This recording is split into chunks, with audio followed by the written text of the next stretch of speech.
Hello everyone, அஸ்ஸலாமு அலைக்கும். இன்றைக்கி லௌக்கி தால்னு ஒரு ரெசிபி பார்த்துடலாம். அதுக்கு 1 கப் அளவு வெறும் துவரம் பருப்பு எடுத்து ப்ரெஷர் குக் பண்ணி வச்சுக்கோங்க. அதில் இந்த மாதிரி க்யூபாக கட் பண்ண சொரக்காயை சேர்த்துக்கோங்க.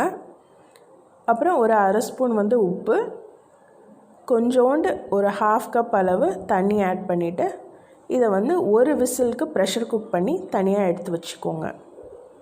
இப்போ உங்கள்கிட்ட அம்மிக்கல்லோ இல்லை இடிக்கல்லோ இந்த மாதிரி இருந்ததுன்னா அதில் பூண்டு, ஜீரகம், காரத்துக்கு ஏற்ற மாதிரி பச்சை மிளகா, கொஞ்சம் கருவேப்பிலை, அப்புறம் உப்பு போட்டு இந்த மாதிரி க்ரஷ் பண்ணி வச்சுக்கோங்க. பூண்டு ஒரு 10 பல் ஆட் பண்ணிக்கோங்க. இந்த மாதிரி க்ரஷ் பண்ணிவிட்டு தனியாக எடுத்து வச்சுக்கோங்க. இப்போ ஒரு கடாயை சூடு பண்ணிவிட்டு அதில் ஒரு 4 டேபிள் ஸ்பூன் ஆயில் ஆட் பண்ணிக்கோங்க. ஒரு அரை ஸ்பூன் கடுகு நல்லா பொரிஞ்சதுக்கப்புறம் கொஞ்சம் கருவேப்பிலையும் ஒரு மீடியம் சைஸ் வெங்காயம் ஆட் பண்ணிக்கலாம்.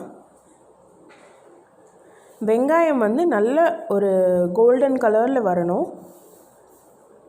பிரியாணிக்கெலாம் நம்ம ஃப்ரை பண்ணுவோம்ல, அந்த மாதிரி ஃப்ரை பண்ணிக்கோங்க. ரொம்பவும் கறியை விட்டுறாதீங்க, இல்லைன்னா ஒரு மாதிரி தாலோட அந்த கலரே மாறிடும். இப்போ ஒரே ஒரு மீடியம் சைஸ் தக்காளியும் நம்ம க்ரஷ் பண்ணி வச்சுருக்க மசாலா வித் கொஞ்சம் தண்ணி, அப்புறம் ஒரு அரை ஸ்பூன் மஞ்சள்தூள் ஆட் பண்ணி நல்லா அதை மிக்ஸ் பண்ணி விட்டுருங்க.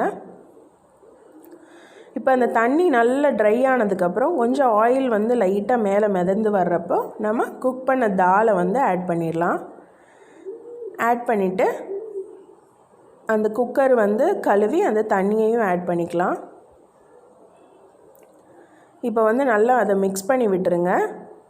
மிக்ஸ் பண்ணிவிட்டு இந்த தாலுக்கே மெயினான இன்க்ரீடியன்ட் பார்த்திங்கன்னா இந்த கொத்தமல்லி தாங்க. கொத்தமல்லி நிறைய ஆட் பண்ணிக்கோங்க, அப்போ தான் சூப்பராக இருக்கும் ஃப்ளேவர்.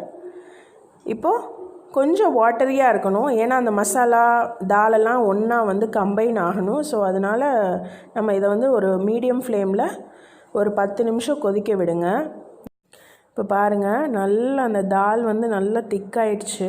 இப்போ ஸ்விட்ச் ஆஃப் பண்ணிவிட்டு நல்ல ஸ்டீம்டு பாஸ்மதி ரைஸோட இல்லை பச்சரிசி சாப்பாடோட சர்வ் பண்ணிங்கன்னா சூப்பராக இருக்கும். இந்த வீடியோ கண்டிப்பாக பிடிச்சிருந்துச்சுன்னா சப்ஸ்கிரைப் பண்ணிக்கோங்க. மறக்காமல் பெல் ஐக்கானை கிளிக் பண்ணிடுங்க.